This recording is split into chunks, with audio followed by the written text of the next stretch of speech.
অনেকে আছেন আপনার বাবা মা মারা যাওয়ার পরে, আপনার দাদা দাদি নানা নানি মারা যাওয়ার পরে, আত্মীয় স্বজন মারা যাওয়ার পরে আপনি 40-এর আয়োজন করেন, 4 দিনের আয়োজন করেন।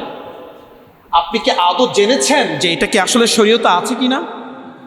আমরা তো বারংবার বলি এটা তো 40 আর 4 দিনের আয়োজন করা সম্পূর্ণ বিদআত, শরীয়তের কোনো ভিত্তি নেই এটা। তো হুজুর মানুষকে কি খাওয়ানো যাবে না? আরে খাওয়ানো তো অপরাধ, খাওয়ানো অপরাধ না তো। আপনি যেভাবে ইচ্ছা আপনি খাওয়ান, সমস্যা নাই।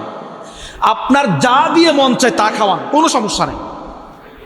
যখন ইচ্ছা তখনই খাওয়ান, কিন্তু 40তম দিন নির্ধারণটা কেন করতে হবে?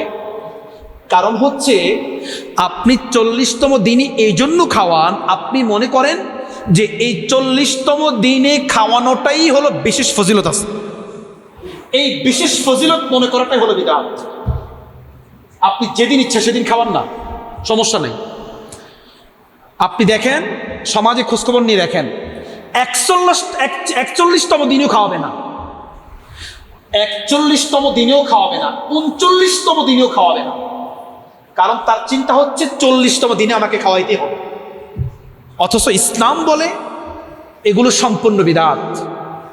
40তম দিনে তোমার কে বলছে বাধ্যতামূলক এটা? সমাজের মানুষ আজকে তো শুধুমাত্র এই সমাজ নয়, সারা বাংলাদেশ ব্যাপী আপনি দেখেন না, প্রত্যেকটা সমাজে হালত, প্রত্যেকটা সমাজে সবাই চিন্তা করে যে 40তম দিনই খাওয়াবো। অতীতে যেহেতু বাপদাদা খাওয়াই আসছে, এই জন্য আমরা এখন 40তম দিনই খাওয়াবো, আবার 4 দিনের দিনই খাওয়াবো আমরা। আরে বাবা, আপনি আপনার বাবা মার জন্য আপনি খাওয়ান, সব সময় খাওয়ান, সমস্যা নাই তো। বাধ্যতামূলক এইটা মনে করেন, ইসলাম তো এখানে নিষেধ করছে যে 40তম দিনে কেন তোমার নির্ধারণ করতে হবে এটা? 4 দিন, চতুর্থ, হ্যাঁ 4 দিনে একটা আয়োজন করে, এটা কেন তোমার করতে হবে? খাওয়ানো অপরাধ না, আপনি খাওয়ান, এটা মৃত ব্যক্তির জন্য সদকা। খাওয়ানো হচ্ছে মৃত ব্যক্তির জন্য সদকা। কিন্তু এখানে আরেকটা কি হয় জানেন? এই সদকা খাবে গরিবরা, সদকা তো ধনীরা খাবে। সদকা কি ধনীরা খাইতে পারে?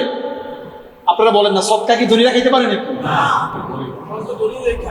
হ্যাঁ, এখন ধনীরা খায় না, পায় ধনীরা। আমি বুঝলাম না এটা। অথচ এই হকটা হচ্ছে গরিব মিসকিনদের। আমার কথা হচ্ছে যেটা ইসলাম বলে দিয়েছে গরিব মিসকিনদেরকে আপনি খাওয়াবেন, সেখানে আপনি ধনী লোককে দাওয়াত দিয়ে আপনার লাভ পেন। আবার অনেক আল্লাহর বান্দা আছেন এই 40তম দিনে বিশাল একটা খতমের আয়োজন করেন, অনেক বড় করে খতমের আয়োজন করেন। খতম করা অপরাধ না। হুজুরকে দিয়ে দোয়া করান, এটা অপরাধ না। হুজুরদেরকে দিয়ে দোয়া করায় আর নিজে অনেক ব্যস্ত থাকে, আব্বা আম্মার জন্য হুজুরদেরকে দিয়ে দোয়া করায়, সমস্যা নেই তো, হুজুর দোয়া করবে। কিন্তু একটা কথা মনে রাখবেন, আপনার আব্বা আম্মার জন্য আপনি অন্তর থেকে যেভাবে দোয়া করবেন তাদের জন্য, আপনার হুজুর কিন্তু সেভাবে দোয়া করবে না, কখন এসে করবে না। আপনি যদি 500 জায়গায় 1000ও দেন, তার হাদিয়া করবে না। সে হাদিয়াটা পাইছে আপনাকে সন্তুষ্টি করার জন্য, কান্নাকাটিও করবে, কিন্তু আপনি অন্তর থেকে যেমন ভাবে আপনার আব্বা আম্মার জন্য করবেন সে করবে না। তার মানে এই না যে হুজুর আপনারা যদি দোয়া করাবো না, হুজুর আপনি কি কইতেছেন, আপনি তো দোয়া এই যে এখন যে বন্ধ হইব, আপনি তো হাদিয়া কমে যাব, হাদিয়া আপনি পাবেন না, সমস্যা নাই। আপনি যদি নিজের দোয়াটা নিজের জন্য করতে পারেন, আব্বা আম্মার জন্য আপনি নিজে দোয়া করেন, সবচেয়ে ফায়দা বেশি। এখন বাবা কথা হচ্ছে আপনি আপনার আব্বা আম্মার জন্য আয়োজন করেন, কোনো সমস্যা নেই, খাওয়ান, সমস্যা নেই, কিন্তু দিন তারিখ নির্ধারণ না করে যখন ইচ্ছা তখনই খাওয়ান। ইসলাম তো এখানেই রেস্ট্রিকশন দিয়েছে, এখানেই বাধা দিয়েছে, এই দিন নির্ধারণ করা যাবে। খাওয়ান পাশাপাশি যদি সদকায়ে জারিয়ার ব্যবস্থা করতে পারেন সবচেয়ে উত্তম। আপনার আব্বা আম্মার জন্য যদি আপনি সদকায়ে জারিয়ার ব্যবস্থা করতে পারেন, এটা হচ্ছে সবচেয়ে উত্তম।